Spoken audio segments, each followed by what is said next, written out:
अतिक्रमणाच्या विख्यात असलेल्या सावळी विहीर येथील नगर मनमाड रोडने आता घेतलाय मोकळा श्वास। नगर मनमाड रोड सावळी विहीर येथील अतिक्रमणातील 3ही मंदिरे काढण्यात आली। सावळी विहीर येथील खंडोबा मंदिर, लक्ष्मी देवी मंदिर व सप्तशृंगी देवीचे मंदिर ग्रामस्थांच्या वतीने विधिवत पूजन करून काढण्यात आले। नगर मनमाड रोडचे काम सुरू असून मोठ्या प्रमाणात अतिक्रमणामुळे ट्रॅफिकचा प्रश्न मोठा निर्माण झाला होता। त्याचप्रमाणे धुळीचे साम्राज्यही वाढले होते। 2 दिवसांपूर्वी माजी खासदार सुजयदादा विखे पाटील यांनी या रस्त्याची पाहणी केली व अधिकाऱ्यांना योग्य सूचना देऊन काम व्यवस्थित करण्याची ताकीदही दिली।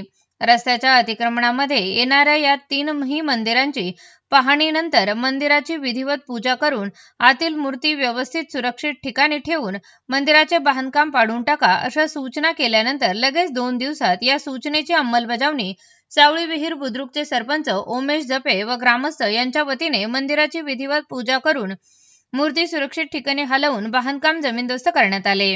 याबाबत माहिती अशी की सावळी विहीर नगर मनमाड रोडवर खंडोबा मंदिर, लक्ष्मी देवी मंदिर त्याचप्रमाणे सप्तशृंगी मातेचे मंदिर रस्त्याच्या अतिक्रमणामध्ये येत असल्यामुळे व नगर मनमाड रोड हा दुतर्फ नवीन होत असताना हे मंदिर रस्त्याच्या कामात अडचण निर्माण झाली होती। त्यामुळे या मंदिराची विधिवत पूजन करून यातील सर्व मूर्त्या काढून घेऊन सुरक्षित ठिकाणी ठेवण्यात आल्या आहे व मंदिराचे बांधकाम जेसीबीच्या माध्यमातून जमीनदोस्त करण्यात आले आहे।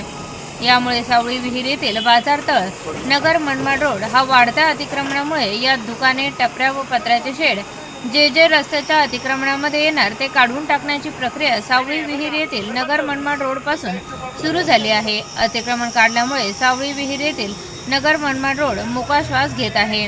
प्रतिनिधी राजेंद्र धुनबळे, मराठी न्यूज लाईन, शिर्डी।